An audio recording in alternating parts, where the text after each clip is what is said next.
সরকারি চাকরি 5 লক্ষ আমরা চাই অ্যাপয়েন্ট করতে, কিন্তু সিপিএম আর বিজেপি নেতাদের বলুন দয়া করে বেকার যুবক যুবতীদের ভবিষ্যৎ নষ্ট না করবার জন্য এই চাকরিগুলোকে আটকাবেন না। পোস্ট খালি আছে, আপনাদের জন্য নিতে পারছি না, মানে এই বিজেপি সিপিএম আর কংগ্রেসের নেতাগুলোর জন্য, কয়েকটা ফুরফুরের জন্য। প্রজাপতি ফুরফুরে উড়ে বুড়ে বেড়াচ্ছে, যেই আমরা রেডি করছি টুক করে একটা কেস টুকে দিচ্ছে, আর দিয়ে হাসতে হাসতে বলছে দেখলে তো চাকরিটা করতে দেবো না। চেষ্টা করবেন না, এটা একটা বড় দুর্নীতি। যারা মানুষের কাজ আটকায় এটা বড় দুর্নীতি।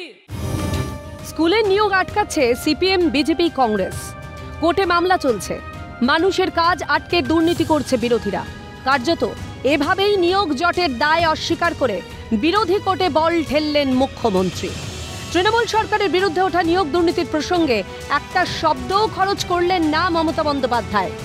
বাংলার রাজনৈতিক বিশ্লেষকরা বলছেন এই মুখ্যমন্ত্রী 21-এর ভোটের আগে তৎকালীন শিক্ষামন্ত্রী পার্থ চট্টোপাধ্যায়কে পাশে রেখে নিয়োগের আশ্বাস দিয়েছিলেন। কালেচক্রে সেই পার্থ চট্টোপাধ্যায় আবার নিয়োগ দুর্নীতির দায়ে জেলবন্দি। তাহলে কিভাবে তার সরকারের ঘাড়ে থাকা শিক্ষক নিয়োগে দুর্নীতির অভিযোগ ঝাড়তে চাইছেন মুখ্যমন্ত্রী, উঠছে প্রশ্ন। সামনে ভোট বলে কি সরকারি চাকরিতে নিয়োগ নিয়ে বেশি উৎসাহ মুখ্যমন্ত্রীর, উঠছে প্রশ্ন।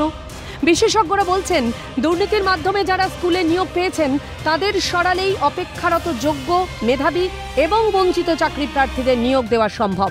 অর্থাৎ অযোগ্যদের সরিয়ে যোগ্যদের চাকরির ব্যবস্থা করুক মমতা সরকার, তাহলেই আর মামলার জটে আটকে থাকবে না নিয়োগ। কিন্তু বাংলার তৃণমূল সরকারের সদিচ্ছার অভাবেই যোগ্যরা রোদ ঝড় জল মাথায় নিয়ে পথে বসে। ভোট আসলেই শুধু ধেয়ে আসে প্রতিশ্রুতি, কিন্তু যোগ্য মেধাবী চাকরি প্রার্থীদের তিমিরের কোনো পরিবর্তন হয় না, এমনটাই অনুযোগ বিরোধীদের। অভিযোগ উল্টে চাকরি চাইতে গেলে যোগ্য চাকরি প্রার্থীদের খেতে হয় কামড়, পুলিশি তাড়ায় ঢুকতে হয় বাসের তলায়। এই বাংলায় জামিন অযোগ্য ধারায় গ্রেপ্তারও হতে হয় চাকরি প্রার্থীদের। অপরদিকে দুর্নীতি করে বেকারদের প্রাপ্য চাকরি লুটে বুক ফুলিয়ে ঘুরে বেড়ান অভিযুক্তরা। কোথাও কোথাও আবার মুখ্যমন্ত্রীর ক্লিনচিটও পান তাঁরা। যেহেতু ভোট বড় বালাই, তাই চাকরির প্রতিশ্রুতি রাজ্যের প্রশাসনিক প্রধানের মুখে।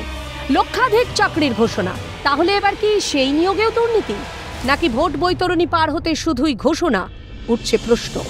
দেশের প্রাক্তন রাষ্ট্রপতি ডক্টর এপিজে আব্দুল কালাম বলেছিলেন, যদি একটি দেশকে দুর্নীতিমুক্ত এবং সুন্দর মনের মানুষের জাতিতে রূপান্তরিত করতে হয়, তাহলে আমি বিশ্বাস করি এতে 3 জন মানুষের সবচেয়ে বেশি ভূমিকা থাকে, বাবা, মা আর শিক্ষক। আর এ বাংলায় হবু শিক্ষকরাই পথে বসে। তাহলে দুর্নীতিমুক্ত সমাজ এবং জাতি গঠনের ভাবনা কি শুধুই সোনার পাথর বাটি, উঠছে প্রশ্ন। ক্যালকাটা নিউজ।